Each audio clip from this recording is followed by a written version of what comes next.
आप सभी का स्टॉक कैसे खरीदना है, कहाँ से देखना है, एक सिस्टम सीखना है कि भाई ये देख के खरीदेंगे, यहाँ स्टॉप लॉस होगा, ऐसे प्रॉफिट लेंगे, ताकि हम अगले 10 साल, 20 साल जो कर रहे हैं पता तो चले कि क्या करके पैसा बन रहा है। बन तो गया पैसा, पर अगली बार क्या करना है वो पता ही नहीं। तो इसीलिए एक सिस्टम बनाना बहुत ज़रूरी है कि आप कर क्या रहे हो, आप क्या देख के स्टॉक लेते हो, कहाँ से स्टॉक देखते हो, उसमें आपका स्टॉप लॉस कहाँ है, टारगेट कहाँ है, आप वही सेम चीज़ बार-बार करोगे क्या? क्या रिस्क है उसमें? आप अपने रिस्क को कैसे कम करते हो? यही है पूरा मार्केट। तो इसी के लिए एक छोटा-सा स्ट्रैटेजी, एक छोटा सिस्टम पूरा शुरू से लेके लास्ट तक, कहाँ से स्टॉक देखना है, कैसे खरीदना है, कैसे एंट्री करना है, कैसे एग्ज़िट करना है, सब कुछ मैं बताऊँगा। इसको रेफ़रेंस बना के इस वीडियो को आप अपने लिए बहुत सारी स्ट्रैटेजी बना सकते हो। मैं तो सिर्फ एक ही बताऊँगा, लेकिन ये जो रेफ़रेंस आपके लिए क्रिएट होगा ना कि कैसे करना है, वो आप समझो। स्टॉक मार्केट में ऐसा नहीं कि कल ट्रम्पवा ने कुछ कह दिया तो आज कुछ कर दिए, कल ट्रम्पवा ने फिर कुछ कह दिया तो आज कुछ और कर दिए, ना, ऐसा नहीं करना है। ट्रम्प चाचा को करने दो जो कर रहे हैं, आपको अपना सेटअप सिस्टम फ़ॉलो करना है। रोज़ ये इज़राइल-ईरान का वॉर हो गया, कभी ईरान-अमेरिका का वॉर हो गया तो बेच दिए, कभी पुट खरीद लिए, कभी कॉल खरीद लिए, ऐसा नहीं चलेगा। आपको एक सिस्टम पे काम करना है और उस पे बने रहना है। ठीक है ना? तो वो हम आज सीखते हैं कि एक सिस्टमैटिक अप्रोच क्या है मार्केट में, ताकि थोड़ा शांति हो। इतना केओस है, इतना न्यूज़ है, कभी वो सीएनबीसी वाले कुछ बोल रहे हैं, कभी कोई कुछ बोल रहा है। रोज़ तो लोग न्यूज़ आने के बाद कुछ बयान देते हैं। हर सैटरडे संडे को आप न्यूज़ देखोगे कि कल मार्केट गैप अप खुलने वाला है। अरे फ्राइडे को पता होता तो कुछ करते। अब संडे को पता करके करेंगे क्या कि मार्केट गैप अप खुल रहा है कि गैप डाउन खुल रहा है? तो पोजीशन तो लग गई है, लगनी थी वो जो। अब तो कुछ कर नहीं सकते ना। तो पहले से हमारा प्लान होना चाहिए कि यहाँ पे मेरा स्टॉप लॉस है, यहाँ मेरा टारगेट है, मैं ऐसे अपने प्रॉफिट को ट्रेल करूँगा। स्विंग ट्रेडिंग की बात कर रहे हैं हम। लॉन्ग टर्म इन्वेस्टमेंट में तो आप स्टोरी देख के लेते हो कि भैया बॉम्बे स्टॉक एक्सचेंज में सेंसेक्स में ऑप्शन चालू हुआ है, तो उसकी कमाई बढ़ेगी, तो बीएससी का स्टॉक भागेगा, तो 60 गुना भाग गया। अब आपको लग रहा है कि अभी और आगे फ्यूचर एंड ऑप्शन ट्रेडिंग चलेगी अगले 10 साल। इंडिया में सिर्फ 1 करोड़ लोग ट्रेडिंग करते हैं, 10 करोड़ और लोग और आएँगे ट्रेडिंग करने, तो कहाँ जाएँगे ट्रेडिंग करने? एनएससी या बीएससी में ही उनका ऑर्डर पंच होगा ना, तो उनका जो कमाई है वो बढ़ेगा। तो आप ये सोच के जब आप लेते हो 10 साल, 20 साल के लिए, वो होता है एक स्टोरी के बेस पे एक इन्वेस्टमेंट, कि मैं अपने बच्चों के लिए या 10-20 साल में कंपाउंडिंग के लिए ले रहा हूँ, वहाँ कोई स्टॉप लॉस नहीं होता। जो वॉरेन बफेट जो कोका कोला को लिया, राकेश जी ने जो टाइटन लिया, जो विजय केडिया ने सेरा सैनिटरी वेयर लिया, ये सब देख के लिया कि इन कंपनियों की जो प्रॉफिटेबिलिटी है वो अच्छा है, इनका सेल्स बढ़ते हुए है, प्रॉफिट बढ़ते हुए है, आने वाले टाइम में इनका जो प्रोडक्ट है वो स्केलेबल है, मतलब ये ज़्यादा लोग यूज़ करेंगे, इनकी जो सर्विसेज है वो ज़्यादा लोग यूज़ करेंगे, तो इसकी कमाई बढ़ती जाएगी। जब कमाई बढ़ती जाएगी तो शेयर का प्राइस बढ़ता जाएगा। फिर उसमें रोज़-रोज़ का न्यूज़ नहीं देखना है कि आज ये हो गया, कल वो हो गया, आज उसके ना। अब आप बोलोगे सर कुछ-कुछ शेयर तो डूब भी जाते हैं, ज़ीरो भी हो जाते हैं। यस बैंक भी कितना गिर गया, ये भी गिर गया, वो भी गिर गया। इसीलिए डाइवर्सिफ़िकेशन किया जाता है मार्केट में। क्या किया जाता है? डाइवर्सिफ़िकेशन। आप एक ही स्टॉक में सारा पैसा नहीं डालते हो। अगर आप किसी के पास 1 करोड़ रुपए है तो वो 10 स्टॉक लेता है। 5 स्टॉक लेगा कम से कम, 5 में से अगर वो सब कुछ एनालिसिस करके लिया तो पाँचों ही तो नहीं डूब जाएँगे। अगर पाँचों ही डूब गए तो अपन भी डूब गए फिर। फिर तो अपना ज़िंदगी भी नहीं रहने वाला। इतने अच्छी-अच्छी कंपनी आप लोगे, उसमें से 1 डूब जाएगी चलो, बाकी 4 तो बचेगी, उसमें से 2 मल्टीबैगर बन जाएगी जो 10-10, 20-20 गुना हो गई, 2 नहीं चलेगी। नेट में आपका प्रॉफ़िट जो है, कि जो पूरा पोर्टफ़ोलियो है वो कितना कंपाउंडिंग रिटर्न देगा, वो अच्छा ही देगा। ये एक सोच होना चाहिए कि आप एक 10 लाख रुपए लेके आए, आपने 5 स्टॉक खरीदे स्टोरी देख के कि हाँ भाई बॉम्बे स्टॉक एक्सचेंज का स्टॉक बढ़ेगा क्योंकि ट्रेडिंग बढ़ेगी। तो लोग ट्रेडिंग करेंगे तो कहाँ जाएगा पैसा? ट्रेडिंग में जो चार्जेस देंगे वो उसी के पास जाएगा। तो क्या वो अभी इस लेवल पे मिल रहा है कि उसका प्रॉफ़िट और बढ़ने का उम्मीद है? अगर है तो स्टॉक प्राइस भी बढ़ेगा। वैसे ही और जो कंपनियाँ हैं, जैसे कोई गियर बनाने वाली कंपनी है, आरएसीएल एक गियर टेक कंपनी है। गाड़ियाँ चेंज होंगी, इलेक्ट्रिक गाड़ी बनेगी, तो सब में पार्ट्स चेंज होंगे, तो क्या उसकी कमाई बढ़ेगी? अगले 10 साल, 20 साल में क्या वो 10 गुना कमाई बढ़ेगी? अगर कमाई 10 गुना बढ़ेगी तो स्टॉक प्राइस भी 10 गुना बढ़ेगा। ये होता है लॉन्ग टर्म इन्वेस्टिंग के लिए सोचना। लेकिन जब आप शॉर्ट टर्म के लिए सोच रहे हो, छोटी अवधि में, तो टाइम आपके अगेंस्ट में है। टाइम आपके अगेंस्ट में है, आपको सही भी होना है और कम समय में भी होना है। इसीलिए एक स्टॉप लॉस रखा जाता है कि अगर मेरा एनालिसिस थोड़ा-सा भी गलत हुआ, तो मैं एटलीस्ट छोटा लॉस लेके निकल जाऊँ। समझ गए स्टॉप लॉस कहाँ लगाना है, कहाँ नहीं लगाना है? स्टॉप लॉस छोटे टाइम में जब भी आप ट्रेड करो ज़रूर है लगाना, और उस समय भी अगर मार्केट आपके फ़ेवर में हो, मार्केट ऊपर जा रहा हो तो ज़्यादा अच्छा होता है। क्योंकि नदी की बहाव आपके साथ है, पूरा मार्केट आपके साथ है, तो आपको पैसे बनाना आसान है। अब हम देखते हैं एक स्ट्रैटेजी, इतना आपको समझ में आया कि एक लॉन्ग टर्म इन्वेस्टिंग होता है कि भाई लंबा किसी को रखना है तो क्या देख के लेना है, उसमें आपको ज़्यादा टेक्निकल की ज़रूरत नहीं है। लेकिन अगर आप चार्ट देख के ले रहे हो तो आपको एक स्टॉप लॉस लगाना ज़रूरी है, क्योंकि चार्ट्स में तो कुछ भी हो सकता है, कोई ख़राब न्यूज़ आई वो गिर गया, तो आपने चार्ट देख के लिया था तो आपको एग्जिट तो पता हो कहाँ लेना है।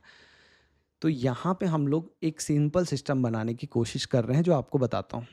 हम स्ट्रॉन्ग स्टॉक लेने की कोशिश कर रहे हैं जिसमें एक फिक्स एंट्री पॉइंट हो, फिक्स स्टॉप लॉस हो। अब मैं क्या यूज़ करता हूँ, एनएससी टॉप गेनर की लिस्ट, नेशनल स्टॉक एक्सचेंज जो माई बाप है स्टॉक मार्केट का, कि भैया यहीं पे तो सारी ट्रेडिंग हो रही है ना। तो ये लोग खुद बता रहे हैं कि आज कौन टॉप गेनर था, कि फ्राइडे के दिन कौन सबसे अच्छा भागा है, कौन से स्टॉक। तो इसको आप क्लिक कर लो इस लिस्ट को, जस्ट अ सेकेंड, इसको हमको करना पड़ेगा फ्लोट ऑन टॉप। अब ये जो लिस्ट आई ये बोल रहा है कि निफ्टी 50 के ये सारे स्टॉक ज़्यादा भागे हैं, ठीक है। अब यहीं पे एक लिस्ट होती है एफएनओ स्टॉक्स की, मतलब वो 150-200 स्टॉक जो फ्यूचर एंड ऑप्शन में है। फ्यूचर एंड ऑप्शन में है मतलब उनमें आपका क्वालिटी तो अच्छी होगी तभी फ्यूचर ऑप्शन में है। तो आपको मोटा मोटी समझ में आ जाएगा कि क्वालिटी तो ठीक है, तो फंडामेंटल ज़्यादा देखने की ज़रूरत है नहीं यहाँ पे। हम यहाँ पे इन स्टॉक्स में ये हमको पहला एक साइन मिल गया कि ये निफ्टी से ज़्यादा बढ़े हैं, तभी ना यहाँ 5%, 3%, 2% बढ़े हैं। निफ्टी तो 3% नहीं बढ़ा है, निफ्टी तो सिर्फ आधा 1% ही बढ़ा है। तो ये क्यों 3-4% बढ़े हैं, तो ज़रूर इनमें कोई खास बात है। अब ऐसा नहीं सीधा जाके ए बी बी के ई आई ले लिए हम, एक सिस्टम चाहिए हमको जहाँ एक स्टॉप लॉस मिले, एक एंट्री पॉइंट मिले। स्टॉक तो आइडेंटिफाई हो गया कि ये सारे स्टॉक हमारे स्ट्रॉन्ग स्टॉक हैं आज के लिए। क्यों? क्योंकि ये निफ्टी से बेटर परफॉर्म कर रहे हैं। क्या रीज़न है कि 4% बढ़ा ये? कौन है ये जो बाई के लोग? कहाँ से आते हैं ये लोग? कौन है ये लोग जिन्होंने इसको 5% बढ़ा दिया? कुछ तो उनको भी पता है ना। No one is crazy. सबको कुछ ना कुछ पता होता है, कोई पागल नहीं है। जो भी कोई कुछ काम करता है, हमको लगता है अरे यार कैसा पागल है, पर वो अपने दिमाग से सही कर रहा होता है। तो हमको उसके दिमाग को भी थोड़ा सोचना चाहिए। तो अगर ये एबीबी बढ़ा है, ये केईआई बढ़ा है, तो इसके चार्ट में जाके देखें ना कि क्या हमको एंट्री मिल रहा है। तो अब एंट्री का एक सेटअप बनाना पड़ेगा। तो ये जो स्टॉक्स हैं ना, इनको आप वन बाय वन ओपन करिए और मैं जो बोल रहा हूँ आप उसको समझिए कि कोई ब्रेकआउट हो रहा है क्या। जैसे आपका स्टॉक ऐसा कोई बेस बना के ब्रेकआउट दे रहा है क्या, उसके नीचे आप एसएल रखिए और इसमें ले लीजिए। क्या कोई स्टॉक अपना 1 साल, 2 साल या 5 साल का कोई ब्रेकआउट दे रहा है क्या? मतलब 1-2 साल पहले जहाँ गया था वहाँ से गिर गया था और अभी फिर वहीं पे है क्या? वहाँ से ब्रेकआउट दे रहा है क्या? आपको यहाँ पे एक छोटा स्टॉप लॉस मिल जाएगा। और ब्रेकआउट जब होता है तो वहाँ पे क्या होता है, कोई सेलर नहीं होता है, क्योंकि वो नया ज़ोन है और वहाँ पे जितने भी जो बायर्स हैं वो लंबा लेने के लिए बाय किए हैं। तो वहाँ पे ज़्यादा प्रोबेबिलिटी है आपके सही होने का। बजाय कि आप ऐसी जगह बाई करें जहाँ पे ऊपर बहुत सारा रेजिस्टेंस है, यहाँ पे आप जा रहे हैं तो यहाँ ऑलरेडी आपका स्टॉक जो है पहले यहीं से गिरा है। तो जब एक लंबा ब्रेकआउट हो रहा हो किसी स्टॉक में 2 साल, 5 साल, 10 साल का, या तो वो स्टॉक एक बेस बना के दौड़ रहा हो, तो वहाँ पे एक छोटा स्टॉप लॉस मिल जाता है।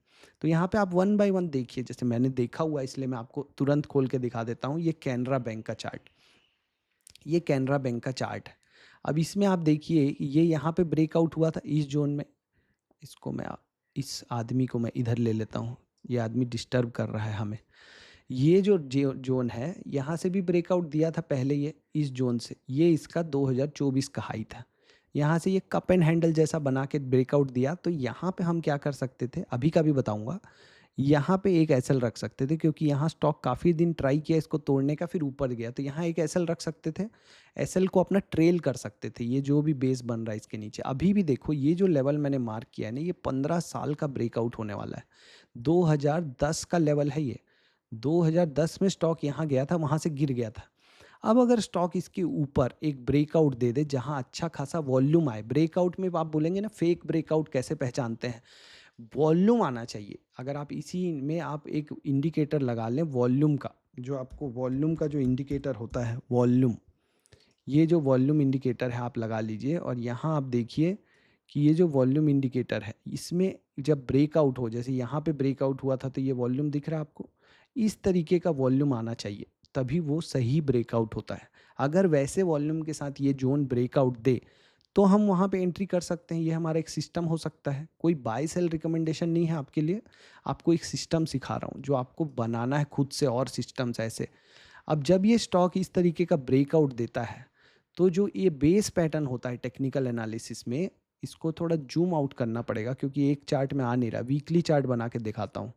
तो ये जो आपका जो ये पूरा जोन बना है ना, इसका जो मिनिमम टारगेट रखते हैं टेक्निकल एनालिसिस में, वो जो इसका डेप्थ होता है वही इसका मिनिमम टारगेट होता है ऐसे। तो आपको यहाँ से क्या मिल गया, इसका minimum target, entry point, stop loss, सब कुछ।